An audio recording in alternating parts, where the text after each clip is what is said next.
Hello everyone, and welcome to Learn Stuff with Onen. I am Onen Wintercrow, and today I wanted to talk a little bit about Norwegian tones. That's right, Norwegian is a tonal language, but not like Chinese tonal language. It's not that drastic. But there are instances to where you can have some miscommunication if you don't do tones right. Fortunately, there's not a whole lot of these to learn, and it's pretty simple once you understand the concept of it. And that is what we're going to talk about today. So in Norwegian, you have long vowels and you have short vowels. Long vowels are typically come before a single consonant. So A, E, I, O, U, and sometimes Y is your vowels, and your consonants is all the other letters. That is going to be the long vowels. The long vowels will be before a single consonant. Now, your short vowels will typically come after two consonants, but you really hear it when it's a double consonant, like a T and a T. Like your A comes before a T and a T. And this is how I do my Norwegian tones when I talk to people. And yeah, I haven't had a problem with anyone understanding what I'm trying to say. I've had some difficulty understanding what they're trying to say sometimes, because these tones, while there is a understanding of them, different places in Norway will do them slightly different from what I have been told. So people from up north Norway versus south Norway, like Oslo, you might hear the tones done a little bit different. So that can make you as the learner, it might make things a little bit more challenging trying to understand what's being said. But I'm going to use two words today to explain this in the long vowel and the short vowel, and that is molte, and motte. You see that these two words right here are spelled almost the exact same, for the exception of one extra T in motte.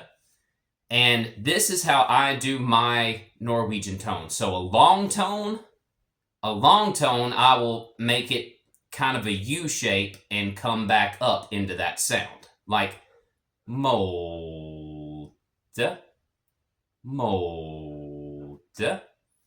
And for short vowels, I will have a kind of a sharp increase at the end of the word, and I will stop the kind of pronunciation between the two consonants. So instead of molte, it's motte.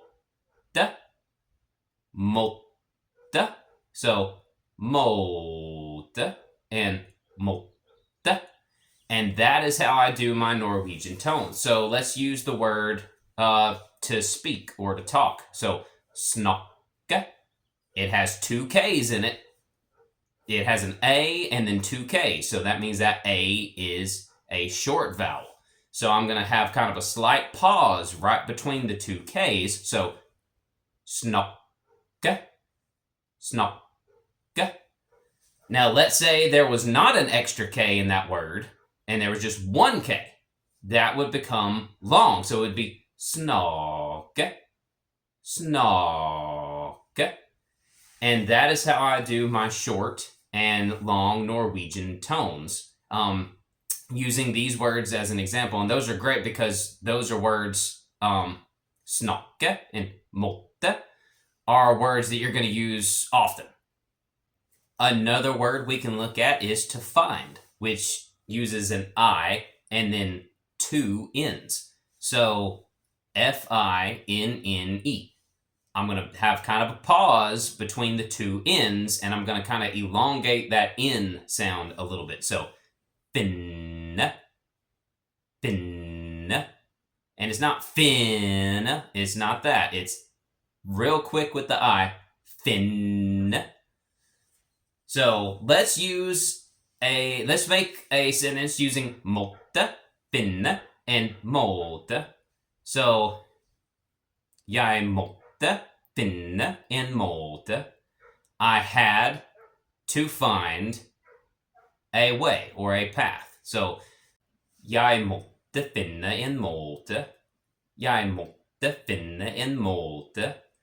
And that little bit of a difference can make a lot of, can clear up a lot of things, especially when you're speaking or when you're listening. Because if someone says jeg måtte, and you're like, he paths, what's he talking about? That doesn't make any sense. Or jeg må finne en måte, I have to find a path, and you're like, I have to.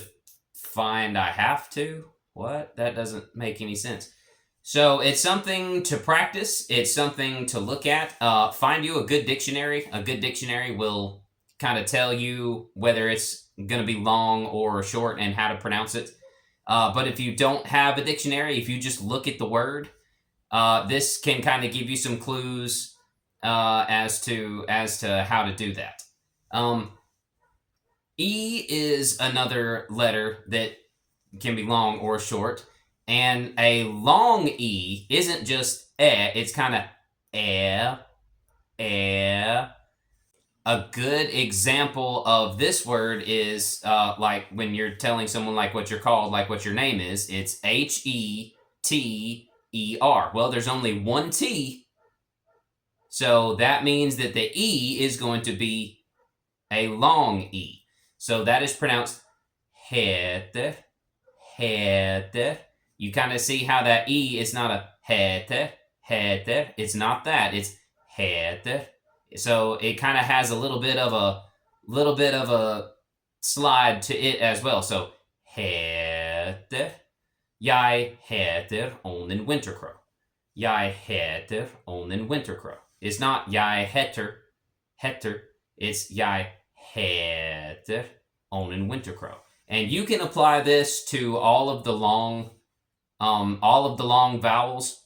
O is a little bit more of a challenge. I actually have to use either forvo.com, which is a great website to go for pronunciation, or I have to look into my dictionary, because sometimes O's and U's can be a little bit tricky, because either one of them can be pronounced O or U, depending on the word.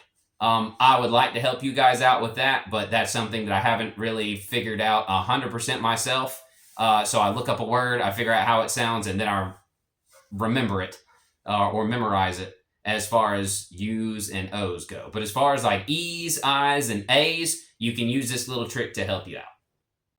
I hope that you have enjoyed this video and found it useful. If you did, hit the like button. If you have any questions, statements, accolades, leave them in the comment section. I love to talk to people. If you have any questions, let's figure it out. If you haven't already, please subscribe to my channel. I am Onen Wintercrow. Jeg heter Onen Wintercrow. And I will see you guys next video.